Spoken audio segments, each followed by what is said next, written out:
May 7, 1908, The Freelance, Fredericksburg, Virginia. Dug up 5 bodies. Gruesome murder mystery unearthed at LaPorte, Indiana. Only 2 identified. Clearinghouse for murderers discovered after woman who conducted the place and her 3 children were burned to death. LaPorte, Indiana, May 6. One of the most gruesome murder mysteries ever unearthed in this section of the country came to light when the bodies of 5 persons, all of them murdered, were found in the yard of the home of Mrs. Belle Gunness, who, with 3 of her children, was burned to death on the night of April 28. So far, only 2 of the bodies have been identified. These are Andrew Helgeline, who came to the city from Mansfield, South Dakota, for the purpose of marrying Mrs. Gunness, whose acquaintance he had made through a matrimonial bureau. The other is that of Jenny Olson Gunness, a Chicago girl who had been adopted by Mrs. Gunness. She disappeared in September 1906, and it was said she had gone to Los Angeles to attend school. The other bodies were those of a man and of 2 children, apparently 12 years of age. So many bones were missing in the latter 2 that it is not known whether they are male or female. The body of Helgeline was dismembered, and the arms, legs, trunk, and head were buried in different parts of the yard. It is believed by authorities that Guy Lamphere, who has been under arrest since the burning of the Gunness home on the charge of murdering Mrs. Gunness and her family, committed the Helgeline crime.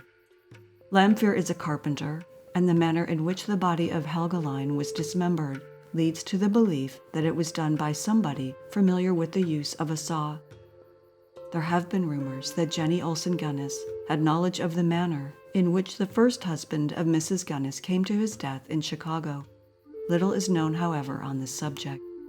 It is known that Helgeline had loaned $1,500 to Mrs. Gunness and that he had another $1,500 in his possession just prior to his death. It is considered probable that he was killed by Mrs. Gunness, or by Lamphere, or by both of them, in order to procure the cash he had and to avoid the necessity of repaying the loan he had made. Lamphere, against whom a strong case of circumstantial evidence exists in connection with the burning of Gunness' home and the death of Mrs. Gunness and her 3 children, denies all knowledge of the bodies found. He has said, however, on other occasions, that Mrs. Gunness was anxious to send him to an insane asylum because of his knowledge of her career. It was current gossip, however, that Lamphere was insanely jealous of Mrs. Gunness and of Helgeline, and it is well known that the woman stood greatly in fear of him and had asked for police protection. Lamphere, when told of the discovery, said, "My God, 5 bodies. What wouldn't that woman do? I always thought something was wrong out there." Several people came out to that farm who were never seen to go away. One was a man, big, with black hair and mustache. Mrs. Gunness told me he was Jenny Olson's sweetheart. He was around there about 2 years ago. Then one day a man and woman drove up with a baby. They went away without it. Now that's all I know about it, but I guess there must have been others. I ain't sure just when that big man was there. The search by which the bodies were found was instigated by John Helgeline, the brother of Andrew, who has always believed that his brother was murdered. He noticed some recently upturned earth in the yard and suggested to Sheriff Smutzer that an excavation be made to see if his brother's body could not be found. It was dug up after a brief search. While questioning Joseph Maxon, a hired hand on the Gunness farm, John Helgeline learned of the mysterious diggings of holes by him, all of them being filled at a later date by Mrs. Gunness. The remains were only 4 feet underground and were enclosed in a gunny sack. The discovery of the bodies led expressmen to tell of the delivery of 5 trunks to the Gunness farm during the last 6 months, and this fact has caused the authorities to work on the theory that the place was a clearinghouse for murderers. They suspect that wealthy persons, after being lured to Chicago and killed, were packed in these trunks and sent to LaPorte and disposed of. These developments also caused the authorities to recall that the 2 husbands of Mrs. Gunness died under suspicious circumstances, both meeting violent deaths. The first, Max Sorensen, was insured for $8,500 and the second, Gunness, for $3,500. This insurance was paid over to Mrs. Gunness by the companies. May 12, 1908, The Freelance, Fredericksburg, Virginia. Death Farm, Overrun. Over 15,000 visit scene of Mrs. Gunness's crimes. Picnic parties galore.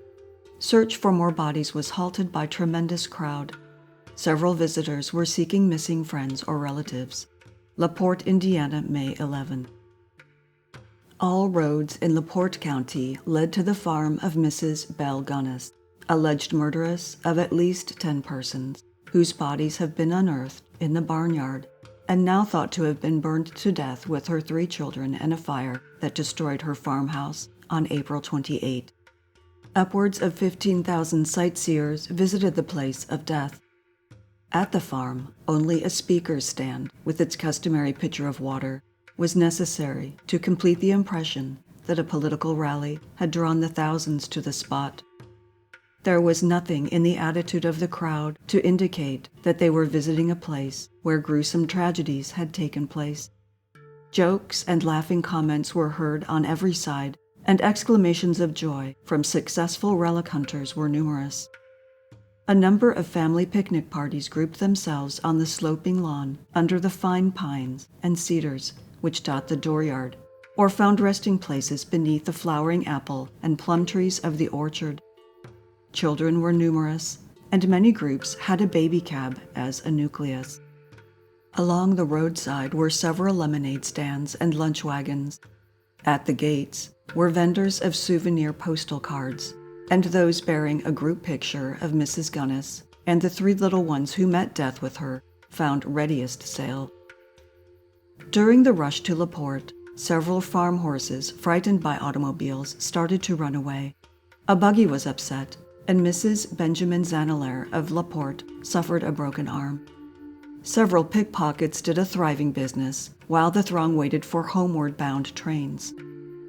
Investigation of the farm for more bodies was halted. The sheriff and other officers were forced to become spectators also. Several visitors, however, were seeking information concerning missing friends or relatives, and some further information regarding the possible identity of the victims of the farm resulted from their inquiries. The most definite information came from Olaf Lindboe of Chicago. He said that his brother Thomas worked for Mrs. Gunness 3 years ago, and that the last letter from Thomas said that Thomas intended to marry Mrs. Gunness. Olaf wrote to Mrs. Gunness later, and she replied that Thomas had gone to St. Louis and that she had had no word from him.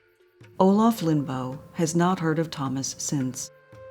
He viewed the unidentified corpses, but was unable to find any likeness to his brother in the bundles of bones and flesh. Sheriff Smutzer will continue his investigations at the Gunness farm. The first object of search will be the heaps of ashes and other refuse in the cellar of the ruined house. The ashes and cinders are to be carefully sifted and then sluiced by a miner in an effort to discover the gold fillings, which are said to have been in Mrs. Gunness's teeth.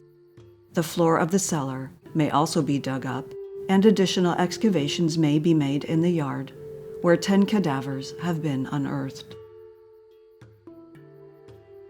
July 18, 1930, The Evening Independent, St. Petersburg, Florida. Authorities questioned identity of suspect in Matrimonial farm. Deny knowledge of direct connection between woman held in Mississippi and Belle Gunness, believed dead.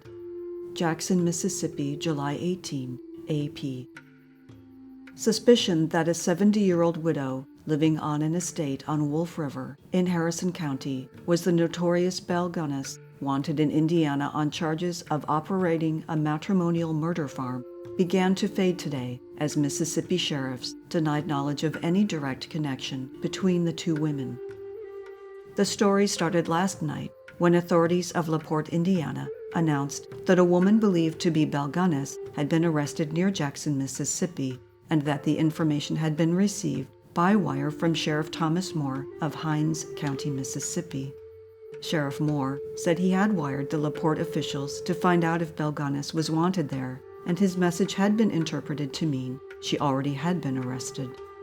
The sheriff said he had acted on the statement of a stranger, whose name he did not get, that he had recognized the widow as Belle Gunness, on whose farm he had worked in Indiana.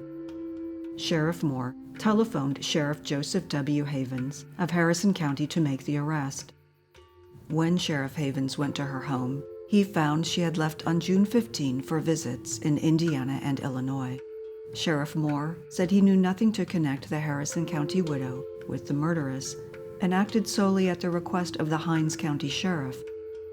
The woman in question has lived on her country estate for approximately 13 years, was a member of clubs, and prominent in a select social circle. Her husband died about a year ago. Belle Gunness was supposed to have died when her farm home burned 20 years ago. At that time, 15 to 20 bodies were found on the farm, which she used to lure her husbands, whom she poisoned after getting their property. William Ray Lamphere, farmhand, died in prison while serving a term for burning her home. He testified that Belle Gunness was burned in the house. Later, a convict said Lamphere told him she was still alive. Since then, several reports have been started that Belle Gunness had been seen alive.